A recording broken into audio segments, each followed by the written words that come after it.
Why does the Big Ten suddenly seem more competent than the SEC? Hit that like and subscribe button. What the? What was he thinking? Release the hounds. The Dave Hooker Show. Keep cool. A presentation of OffTheHookSports.com. The Big Ten sets its scheduling model immediately, and I thought, I wonder if the same thing is going through Caleb's head as my head when I saw this news break. They're able to keep all of their important rivalries, a 9-game schedule model, and it was up and done. I think the Big Ten is pretty stupid for going out and get Southern California and UCLA, but they did it. They were aggressive. They did it competently. Nobody knew about it until it was happening. And they got what Caleb thinks is a better TV deal. I'm a little bit going back and forth. I want to see where the SEC ends up. So what the H? Why does the Big Ten seem like the better run conference all of a sudden, just in the past year, but particularly the past few weeks where the SEC was stumbling all over sand at SEC spring meetings? I think what happened, and this is the honest truth, because remember this, during COVID, after COVID, we all thought the SEC was the best run because Greg Sankey to his credit, did a masterful job making sure the SEC had a football season during COVID.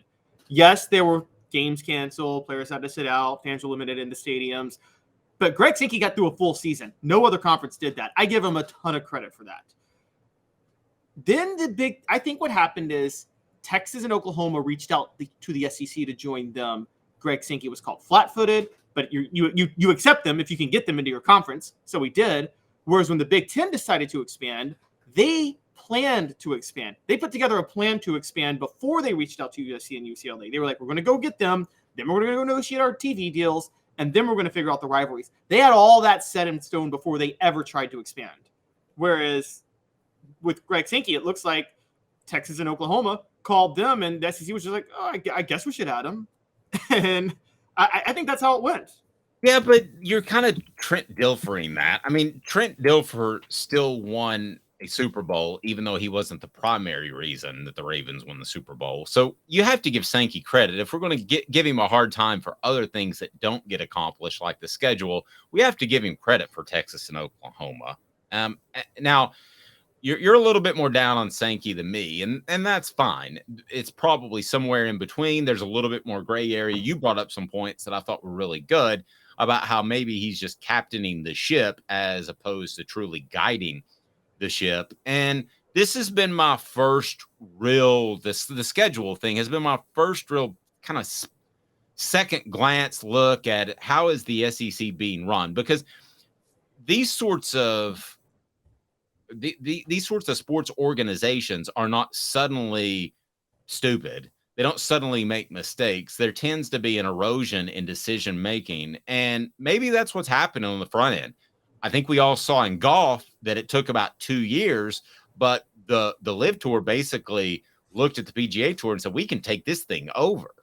And so could we be seeing a slow erosion after great leadership with Slive and Roy Kramer before? I don't think we're to that point, but after this scheduling news, I think it's at least up for conversation. I don't think there's any question about that. But until the SEC slips behind the Big Ten, and I mean on the field and in terms of popularity, you still have the SEC hitting all kinds of TV records each and every year as far as viewership. I just can't throw what Sankey has done out the window. I can't. What good are the records if you're not getting paid for it?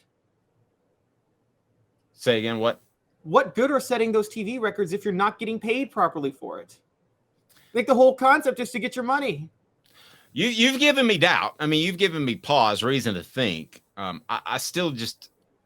And think about this. Here's the big part. And don't sleep on this, by the way. Because the Big Ten deal is worth 2.5 times more than the SEC, the big schools in the Big Ten are going to have more NIL money to throw around over the next 7 years. Actually, the next 10. They're going to have more NIL money because, again, Dave, as you know, yes, NIL is not based on a school's budget, but it is. because when a school has more money to spend on itself, donors don't have to give as much money to the school, and they can spend more on NIL. That's going to happen. And I don't know if you noticed this, but the Big Ten has shot for the moon with some coaching hires recently. They just got Luke Fickell at Wisconsin. They got Matt Rule to Nebraska. They've got Lincoln Riley at USC now. They got Chip Kelly at UCLA. But that's not a conference thing, is it? Or is that just having the money to make it a conference thing? It's having the money to make it a conference thing. I think the Big Ten they're winning. Look, Mel Tucker had one bad year and he's already on the hot seat. The reason Mel Tucker's on the hot seat is because I think Michigan State knows they're about to have some money to throw around where they can maybe go lure a big name coach if they want to. And remember this, up until the mid-2000s, the SEC talent-wise has been the best conference since the 70s. It has.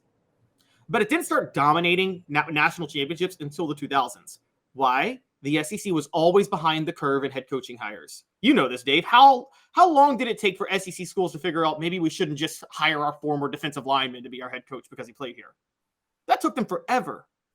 No, it did. Now, but you mentioned Rule, and I think that was a fantastic hire.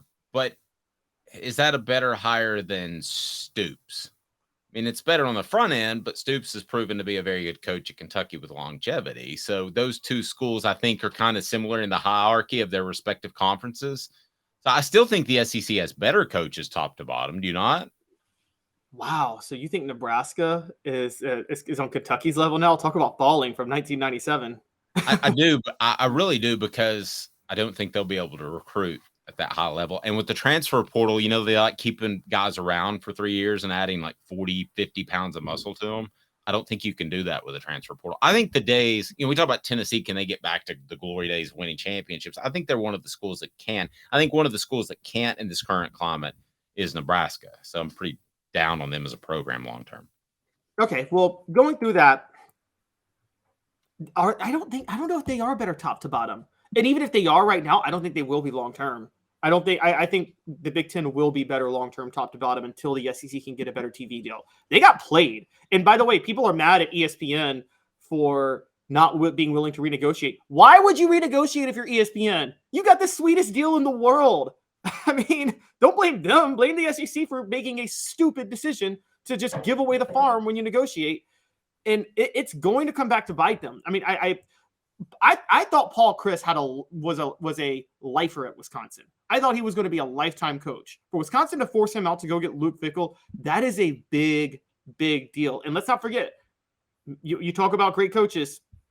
We got questions about Arkansas's head coach and Sam Pittman. We got questions about Mississippi State's new head coach. We got questions about Jimbo Fisher. We've got questions about Eli Drinkwitz, Shane Beamer, and Billy Napier. Yes, you mentioned Kentucky. I think Mark Stoops.